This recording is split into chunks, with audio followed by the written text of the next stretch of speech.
and welcome back. Thank you so much for staying with us. That was on the front page of the Star newspaper and the Daily and the Standard. Let me take you through front page of the Daily Nation. All the same, I'm no pushover. Uhuru tells Ruto. This more of the Standard. The Standard says that I'm here to stay, Uhuru to Ruto and party rebels, and the Daily Nation says I'm no pushover, Uhuru tells Ruto. Let me quote, I wanted to leave politics and deal with other issues and had opted to relinquish my position in such an NDC. But some people have decided to issue threats and use violence against us. Today, I want to tell them, look for someone else to intimidate, not Uhuru Kenyatta. Professor Alfred Omenya, welcome to the program. You've seen all the front pages of the local dailies. Welcome to the program. Yeah, well, I mean, I think it is very, very clear that you know, we are seeing politics heating up a lot earlier than we had anticipated. 9 months. Yeah, and that's quite interesting because I mean, this is not the first time that a retired president was associated with the party. Of course, we saw that with the Kibaki and so on, and even Moi, and they chose to, you know, to just disappear into oblivion, as it actually were, and leave the party to, you know, to other people. But I think there are quite a number of factors, a lot of things that have happened that, you know, I think has led to this, which is very unique. In the first instance, as was noted, the president had a major interest in his succession, and it didn't go that way. Yeah. Secondly, the current president, I mean the former president, that is, the current president was a member of this party, Jubilee. So it does have some interests in this particular party. And then, of course, as it were, we have two factions, a group that decided that Jubilee should join, you know, should join Kenya Kwanza and UDA, and basically consolidate, you know, central Kenya within the ruling Kenya Kwanza coalition, and that particular group went ahead and you know, and appointed acting officials. Yes, the Kanini Kega group, the Sabina Shege, yes, the Sabina Shege, and took the list to the registrar of acting officials. And meanwhile, of course, I mean, the main Jubilee party has been very sort of quiet, and we saw, you know, to be fair to the president, we saw the president, who was a party leader, who never exited, incidentally, you know, being harassed by goons the other day, and of course, people declaring that he's no longer, you know, the leader. Then this builds up to the NDC, and this actually very exciting times politically, because I think what's happening is that we are starting to ask what with the central Kenya. I think that is a bigger question that that is being asked here. Which political direction is central Kenya taking? And the question again that's very interesting is whether UDA will or is the party for central Kenya. That's a very interesting question. And for UDA to be the party for central Kenya, Jubilee has to be killed because it still has significant remnants of central Kenya. And if UDA is not, then almost by default, Jubilee becomes the party for central Kenya. And this is a pretty complex question, Victor, because as it were, the question that we'll be asking is, people and politicians in central Kenya, are they singing UDA?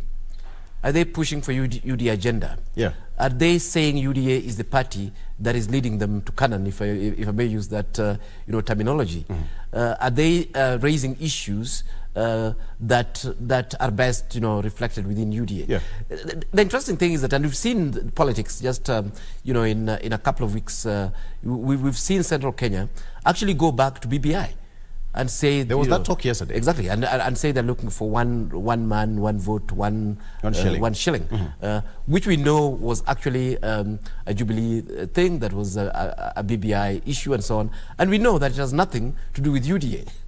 So I think Central Kenya is in a very interesting situation where a lot of the things that they're speaking, the leadership is speaking, is actually Jubilee. While on the other hand, the leadership is in UDA. And I think we're going to see this tension for quite some time. But to come to yesterday, and I think I really feel, I don't feel sorry, I feel annoyed with the Kanini Kega team. You see, because we have legality, we have legalese, and we have legitimacy. And I keep telling people that, I mean, if you're telling us that the president in Kenya cannot, a former president cannot take part in politics, which law is that prohibits former presidents from taking part in politics? Yes. In fact, the only thing we have is the presidential, in fact, what they might refer to is the Presidential Retirement Benefits Act. The Presidential Retirement Benefits Act, as the name suggests, just deals with presidential benefits. And within that particular act, it says that the president can continue. In fact, it doesn't negate what the president cannot do. It suggests what the president can do. Yes. And it does suggest that the president can continue being an advisor, you know, to government and so on and so forth. Otherwise, that entire act deals with the benefits of the president. But being active in politics? It doesn't say so. It doesn't say that a former president cannot take part in politics. Which act? And in fact, that's what I've been asking these people. Tell me which act, tell me which article of the Constitution, it doesn't exist, but this particular act of Parliament, quote which section? Have you ever had, and people have come here, have you ever had anybody quote a specific part of that act that expressly says that a former president cannot actually take part in politics? Prof, I have to admit that I did my research last night and I didn't see that. It doesn't exist. Yeah. Of course, that act would be unconstitutional. It is like saying, you know, all of us must take part in politics. And that's what politicians tell us. Yeah, because politics really is about our governance, is about, you know, leadership, is about policies that govern us and so on. And every Kenyan, including you and me, must take part in politics. So I don't know which law was this that then prohibited former presidents from taking part in politics. What about that period of 6 months? What period of 6 months? 6 months period that the president should not take part in active politics after 6 months of retirement. You see, what you're talking about, there's active politics or active, I mean, just like any other retirement. We don't expect a former president, you know, to continue doing the same things that he was doing before when he was in office. Right. Which is really issues around governance and so on. But there's nothing that prevents a former president from discussing politics, from meeting with other people, from you know, belonging to a political party, you know, and playing those roles. There's nothing that prohibits. That's my point. That actually there's absolutely nothing that prohibits whatever. But then you find the Kanini Kega group now have used that to say that, okay, fine. I mean, the former president is leader of Jubilee illegally. And then, of course, the procedure to appoint themselves. Then the next bit comes in, and we're talking about the legalists there. Yes. Has the register of political parties pronounced itself to who is actually the leaders of Jubilee? The truth of the matter is that that group of Kanini Kega sent their documents to the register of political parties. But again, between me and you, we've never really had the register of political parties saying these are the officials, you know, of Jubilee as they actually were. In any event, the register of political parties cannot even say that, because the truth of the matter is that the Kanini Kega Sabina Shege group have not even claimed to be officials. They are saying they're acting. and the register of political parties is not in the business of registering acting officials. Yeah. And basically the officials of Jubilee remain as they actually are, based on last year's February. And that's also NDC. based on what RPP said last week on Friday, that Kanini Kega's attempt to stop Jubilee's NDC struck out because out by the party's tribunal for lack of jurisdiction and can't delve into party's representation. When you look at what the party tribunal, which means they have got their internal party dispute resolution. Exactly. And at this particular point, so we have got two factions. Right. So when I asked a couple of leaders from Jubilee, quote-unquote faction, they said there is no faction. We only have one Jubilee. There's one Jubilee, correct. So what does it really mean to Kanini Kega? Because so far they have been expelled from the party. I think this is an issue that we know what happened. That the Kanini Kega group basically joined Kenya Kwanza, And their mission really is to either capture Jubilee or destroy it, for the interest of Kenya Kwanza, as it actually were. The possibilities? But that's the issue, that they'll only be able to destroy it if the owners, let me call it that, and the president also referred to the owners, if the owners of Jubilee decide to sleep, if they decide to give up, so that there's actually nothing to fight for. But of course, if they choose to fight for Jubilee, and the owners are the members of Jubilee, are the leaders elected on Jubilee, is the Jubilee leadership itself that is intact, actually, and that was replaced yesterday through NDC, including the president, who's the leader of Jubilee. If that entire group decide to sleep, that is, to me, that's the only scenario that I see the Kanini Kega group succeeding. In this way, and that was my second point, that there's also issues around legitimacy. Legitimacy is different from legality. Legitimacy is built. Legitimacy is built over time. You know, I think, let me use this example. If a couple have been, living together for the last 40 years, you cannot come and tell me that because they didn't have a certificate, confirming that they were married, that actually they were not married. But they lived together, for 40 years. But what proves your marriage? The certificate. No. You see, the certificate is for the legality of the marriage. Yeah, but for the legitimacy of marriage. Okay. What is a marriage? Okay. A marriage is not a certificate. A marriage is those things that happen within marriage. Couple living together, couple working together, bring up children together, the community knowing that this is exactly a husband and wife, and so on. Yeah. For example, Raila Odinga, let's use that example. I would say that I don't even know what position Raila occupies in ODM, but Raila Odinga is the leader, is the legitimate leader of ODM. That's legitimacy, regardless of what is written on paper. And until at a time they say, sorry, I'm no longer associated with this party. Because the way Raila acts, the way Raila behaves, the way Raila invests in this party, the way Raila holds his things on a day-to-day basis, and legitimacy is recognized in law. Yeah. Raila is then the legitimate leader. He can also be the legal leader. So my point is that the group that was meeting there yesterday, regardless of what Kanini Kega says and his faction, is the legitimate Jubilee. It may or may not be the legal Jubilee. The legal Jubilee is up to registered political parties to tell us. And those party tribunals and so on, to come and pronounce themselves to that and tell us that on paper, these are the recognized Jubilee leaders. But then, at the end of the day, these political formations must also be legitimate, because otherwise, mischievously, I can get into Jubilee, get a group of officials, and then proceed to the register of political parties and bribe her, and get these people registered as the officials. Do they become the officials? And that's what I'm saying, that when we look at politics, we must balance between legalese and legitimacy. Okay. Let me use the last example. It's like somebody who has never gone to school, but this person has been able to get a certificate showing that he studied architecture at University of Nairobi. Does that make this person an architect? It doesn't. On the other hand, there's somebody who actually did architecture at the University of Nairobi, for 6 years. But doesn't have a certificate. For whatever reason, did not have a certificate, and he's practiced architecture for 20 years. Yes. Does it mean this person is not an architect? Work is sealed. This one is an architect without a certificate. The other one is a thief who's not an architect. So that's what we look at here. That there's a possibility. Yeah. There is a possibility. I'm not saying they do have. There's a possibility that the Naomi Shege and Kanini Kega group actually could be legal officials of Jubilee. Legal. Yeah.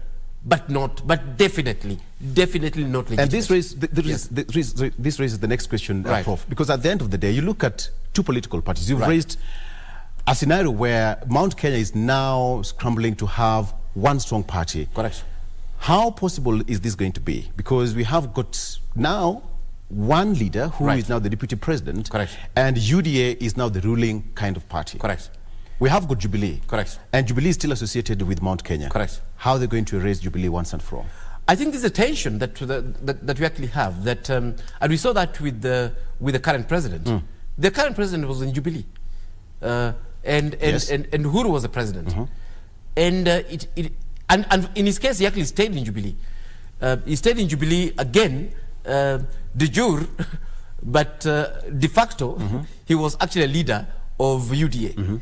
And what he realized was that there was no way he was actually going to control Jubilee and use it for his agenda.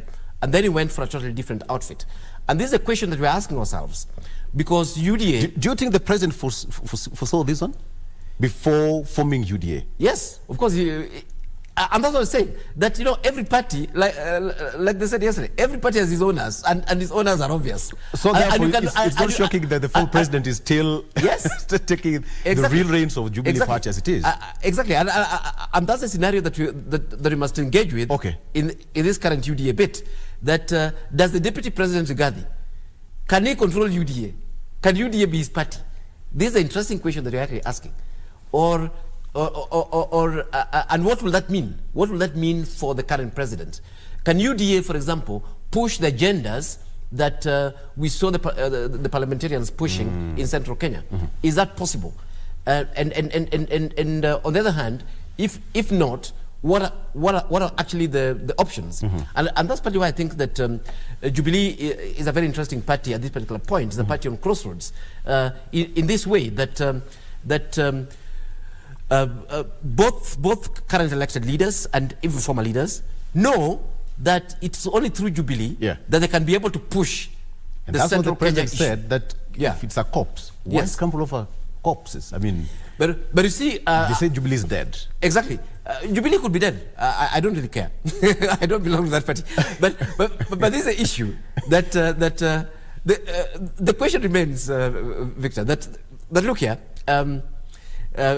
If Jubilee is dead, or should even Jubilee be dead, the question we're asking ourselves is UDA, do central Kenya leaders have confidence that they can push the agenda through UDA as the main party? And the spanner we're throwing in the works there is that this is also the president's party, and the president is not from central Kenya, and is both the de facto and the de jure leader of UDA. And this is a question that is central Kenya confident that this particular party will be the party that then pushes the agenda? And have we seen that evidence? And that's why we're saying that we're starting to see central Kenya speaking as if they're not in UDA. You know, when they start bringing in one man, one vote, one shilling issue. That we know is not a UDA agenda. And we know it's not supported by the UDA leadership. We know where that came from. We know it's a Jubilee agenda. And we know it was actually supported by Jubilee. And these are questions that we're going to discuss for the next 5 years, I can guarantee you. About the current leadership and the extent to which it is the best for central Kenya, and the current political formations, and the extent to which it drives the central Kenya agenda, and whether that is even possible in the first instance, and then what are the alternatives. And these alternatives, you must realize from a political perspective, UDA would actually like to kill anything else that is not UDA, because I mean, power is about consolidation and concentration. Power is not about creating other different centers. And meanwhile, the politicians themselves will also be weighing, because power also belongs to the people, and it belongs to the eventually to the ballot. And if you see a situation where UDA people are likely to be re-elected, then you're likely to shift to continue being in UDA and pushing the agenda there. But then, if you start feeling like no, the people on the ground are starting to become wary of the promises of this particular party, then normal politicians will actually start looking for options. And we've seen politicians from central Kenya speaking as though they're not. Okay, so what options do Kanini Kega faction have if they want to wrestle Jubilee from Uhuru Kenyatta? Because from yesterday's ADC, it looked like the former president has completely stamped his authority, and by unanimously. I mean, the delegates said, continue. You know where Kanini Kega, I think, as you can say, as Chino Echebe told us, was the outsider who mourned harder than the bereaved. Yeah, because we know Kanini Kega and his team are in Jubilee, and of course we also know that they're working very closely with the president. But having said that, they seem to be overly enthusiastic to show that Jubilee is the president's party and working with the president. And I think that totally undermines their legitimacy going forward, and even undermines the ability to grab Jubilee, from membership, because at the end of the day, it's Jubilee members that are going to give this party to them. There's no other way. They'll have to hold the NDCs, they'll have to have their elections and so on, and they actually need to consolidate that. But the fact that very early on, they actually demonstrated that they were happy to do the president's bidding, and in fact, they actually led Jubilee into Kenya Kwanza as it actually were. They didn't even lead Jubilee. They claimed that they had taken Jubilee to Kenya Kwanza, and we know that part of that was partly because of the appointments that were being done by the president. So I think in that way, then they betrayed themselves to Jubilee membership. If they came into Jubilee membership and claimed that they were actually pushing the Jubilee agenda, and other people were trying to derail that Jubilee agenda, and as such, then they needed to take over Jubilee, then actually they would have a say. But remember, Victor, what you're talking about here is political power, and we're talking about political power in a very basic neoliberal political economy. It's very simple for me. It's extremely simple. Yes. That is Kanini Kega and Naomi Chege ready? Sabina, sorry. Are they ready to invest money? That raises my next question, Prof, because so far they have been expelled. Exactly. Okay. Right. So in terms of investment, because for you to have, Jubilee is the third largest party. Correct. With over around 3 million registered members. Correct. We have got two people who are now claiming to be members. We have got Sabina Chege and Kanini Kega. Right. When you look at membership, the drive, the sensitization across the country to have those numbers all tucked up. Correct. How will they even call the NDC, and yet they are now ex-members of Jubilee? They have been expelled. No, as far as they're concerned, it is the other people that expelled them who are ex-members. But that notwithstanding, the issue is not just calling the NDC. Yes. Those things cost money.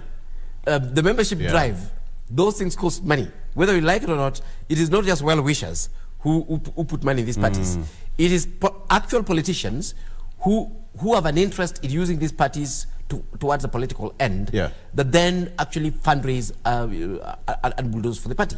It is very lazy. It is very lazy for that particular faction to call a press conference. How much do you invest in a press conference? In fact, if they're serious about taking over the party, they should actually be talking about taking over the party from membership, from reorganizing the party, having the elections, investing in the parties, doing party headquarters, having the party activities, running NDCs, and all those things. And that's the issue. That the fight for me is very, very simple. For Jubilee, yes, so of course you can talk here and there. That's fine. But on the other hand, at the end of the day, these parties function because some people put money and time into them, and particularly money is the most difficult thing to get.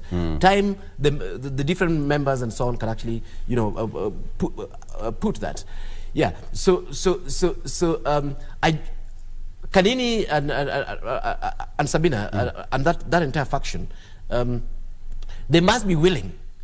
They must be willing to go the whole hog and to spend. And the question is, where will that money come from? And my next question, Prof, is so who is interested in Jubilee? Remember, towards the election, they said Jubilee is dead, and that's why UDA was formed. Correct. And now there's that scramble for the heart and soul of the Jubilee Party. Correct. The president said that, if Jubilee is dead, then why are you fighting for it? Correct. What's so important to the Jubilee Party that's now forcing the retired president to come and call for NDC and say, you know what, I'm here? Like they say, the king is dead, long live the king. Jubilee is dead, long live Jubilee. And that's what I was saying, that, that you see, it is quite interesting that this conversation is coming 9 months into office by the former president. We are all looking at the former president, all of us, not just members of Jubilee, not just people from Central Kenya. And we're looking at the president in two ways. Number one, we're looking at him in terms of the performance. Is he likely to outperform, the previous president and so on? I think that's the general interest of other Kenyans. Yeah. But Central Kenya, remember, was actually the bedrock of support of Jubilee. It was actually one of the big support base of Jubilee. That is the place where the president also made a lot of promises. And I think any reasonable politician would be asking that, are people in Central Kenya happy with the president? Are people in Central Kenya happy with UDA. And the core business, Victor, of any politician is survival. Yeah, you look forward to how you're going to navigate your next election cycle. And a lot of these people are looking at it and are saying that actually, Jubilee and current government may not necessarily be able to deliver for Central Kenya, and then the risks. So people have already started diversifying their investments, and that is partly why Jubilee comes alive again, because if UDA were able to stamp the authority in Central Kenya post-election, were able to demonstrate to Central Kenya people that, look here, we are the party that's going to make your life comfortable, that's going to reduce the cost of living, that's going to ensure that there's money in your pockets, that's going to... Why are they even talking about 1 shilling? If everybody border rider in Central Kenya had more money in their pockets, if every mama mboga in Central Kenya, was doing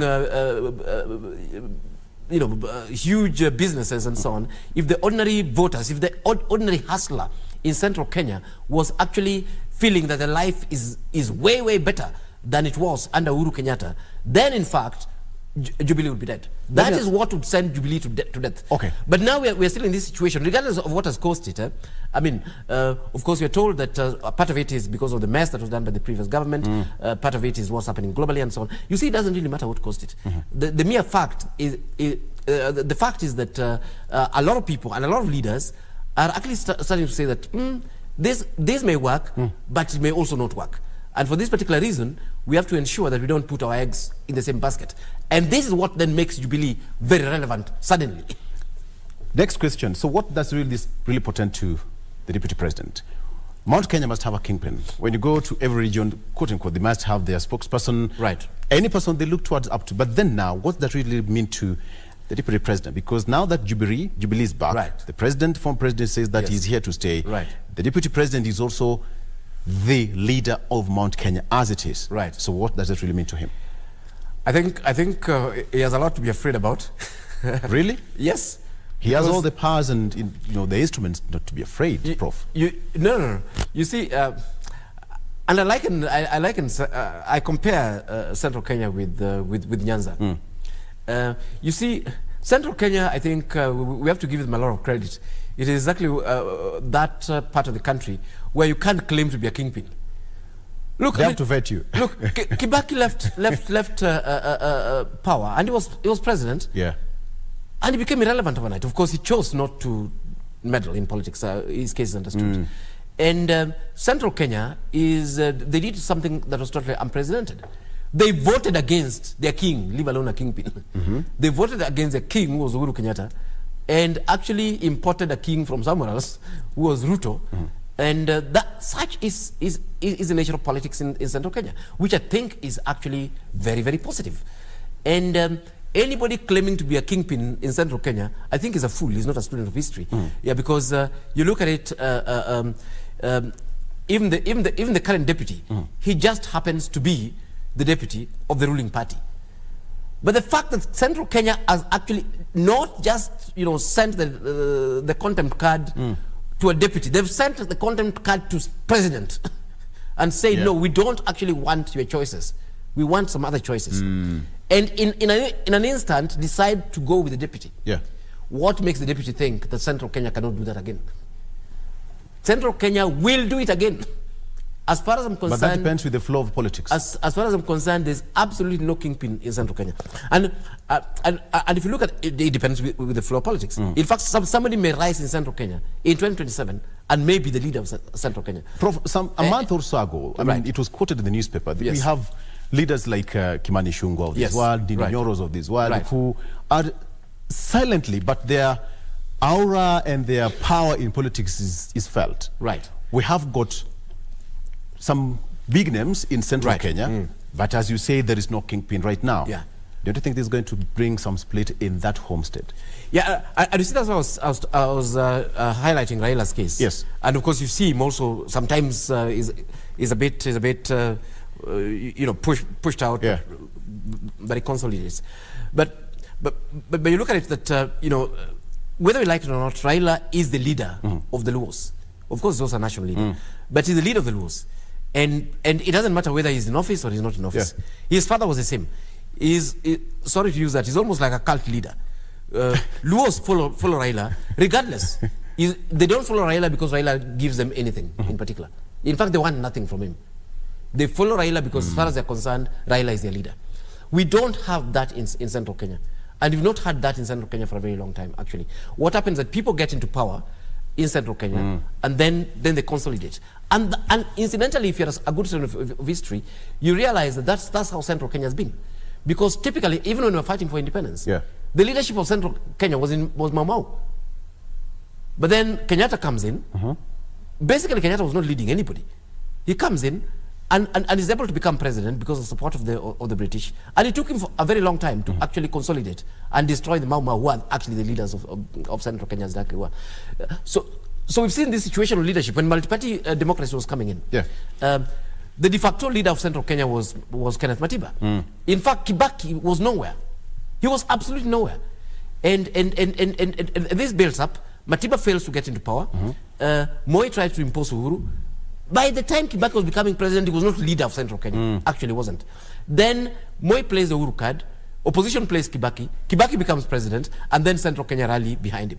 It's not like he was the undisputed leader of Central Kenya by the time he became president. The same thing we see the post-election violence. We see a vacuum, actually, where Kibaki, who was a sitting president, decided to do nothing much. Uhuru jumps into the fray, offers leadership, and then of course Uhuru comes together with Ruto. They get into power, and he consolidates Central Kenya. So if you see that pattern, you cannot actually argue that Central Kenya has always had a kingpin. In fact, it's always the other way around. That they sort of get into war, and out of that a leader emerges. That then, if they get into power, they consolidate. If they don't get into power, they become irrelevant. And there's an issue that, then for us that actually the nature and the contestation of power is what will determine who becomes significant in Central Kenya. And the deputy president, whether he likes it or not, is not. In fact, he's not the kingpin. I want to say that 2027 is going to be different. 2027 is going to be radically different. And I only want to throw one spanner in the works. Again, the group that were emotionally aggrieved with the outgoing government was from Central Kenya. The group that was promised a lot was also from Central Kenya by the incoming president. There's a question that supposing, we are supposing because it's very early in the day, supposing the government does not deliver in Central Kenya. And by not delivering, it is based on the promises and perception. In fact, you could deliver, but then you have clever politicians who come and demonstrate that you have not. Do we actually still foresee a situation where Central Kenya will still just rally behind the current president or the current government? And what is it that will be making them rally behind the current government and the current president? The question for me is very, very interesting. If you look at infrastructure and services in this country, the former president did a lot in Central Kenya. We actually have a dual carriageway that comes from Nairobi all the way to Nyeri, and then from Nyeri is connected all around the entire Mount Kenya region, and comes out on the Mwea side and reconnects to the same thing at Makutano. And I mean, the former president did excellent infrastructure in Central Kenya.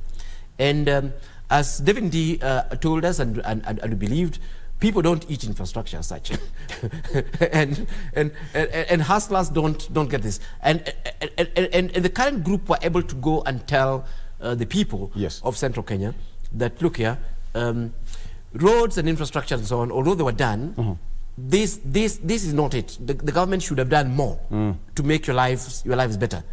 And I believe so. I believe the government should have done more, not just for Central Kenya, but for the country. The question is, what more can be done now in Central Kenya? And what is government doing? What more is the current government doing in Central Kenya? Big question.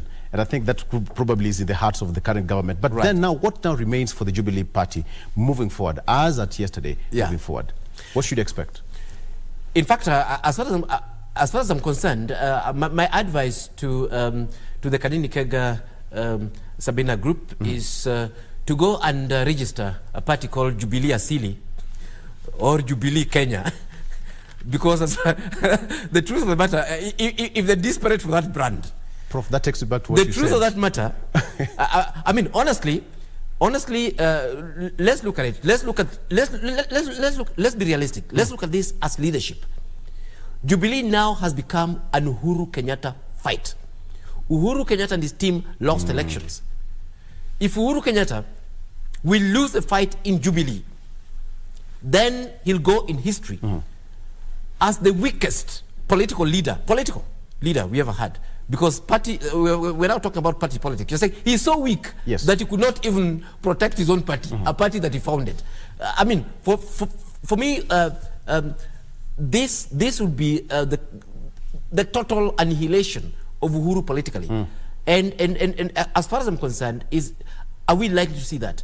The answer is no. And that's what I was saying, that the other group must be able to meet Uhuru, person by person, crowd by crowd, rally by rally, shilling by shilling, and in fact outdo him, so that they can actually take over Jubilee. Because the fight for Jubilee has now become sentimental. And like we're saying also, the fight for Jubilee has gone back to the fight for the soul, the heart and soul of the Kikuyu people. Yes. Where you're saying, look here. But the big question is now the sustainability. Yes. To sustain the fight of Jubilee towards the final hog. I mean, you look at the whole picture. Right. Now the question is, so how important is former President Uhuru Kenyatta in Jubilee, Kanini Kega, in UDA, and in general in central Kenya? Let me just put it generally in Kenya, in politics. You see, as we come to a close. And that's what I was saying, that the trouble with Kenya and Kenyan politics, and generally with neoliberal political economies, the US have somehow sort of gotten it a bit right in terms of how they fundraise.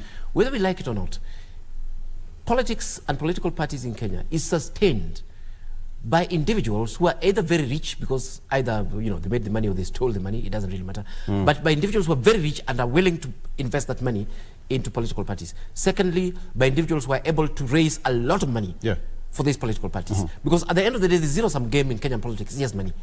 If you're able to, Moi was able to sustain KANU for quite some time because he had quite a bit of money. Yeah, because I mean, to maintain a branch infrastructure, for example, across the whole country with offices, that requires money. Okay. We're saying even NDCs require money. How many people were in that NDC yesterday? Close to more than 5,000. Exactly, 5,000 people. How much does it cost my brother to host 5,000 people? I hosted just the other day. I hosted a very small group of professionals in Serena here, about 150 people, and this offset us almost 1 million shillings. 1 million. Try again. 5,000. Try again later. Try again, Prof. You still have more time. 5,000. I'm telling you. And now when you're talking about the whole country and the membership drives and the parties and the recurrent, Kanini Kega had better be ready. That team had better be ready. And they must speak to the president, because if they're using their own resources, as Kenneth Matiba tried, they will actually collapse. Prof, thank you so much. But as it's at like point, that story of Serena, you must be regretting your life choices. I tell you. I tell you. Thank you so much. Professor Alfred. I'm limping around, almost bankrupt. But thank you very much. Thank you so much for a coming. Wonderful morning. Professor Alfred Omenya, who is the Chief Executive Officer of EcoBuild Africa, is also an architect and a practicing architect and sustainable human settlement expert. Yeah, you would be wondering why an architect is so passionate about politics. Politics is what drives Kenya. Prof, right? We drink, eat, and sleep politics every day. In fact, every Kenyan should be a politician. Are you one? Of course I am. I've just not run for office. But every decision that these guys are making affects me. That's partly why I'm happy to discuss politics every single day. Thank you so much for coming. All right, Professor Alfred Omenya. Okay, let's take a break. And actually, right now, we'll be crossing over to KBC. We have got to do Taifa.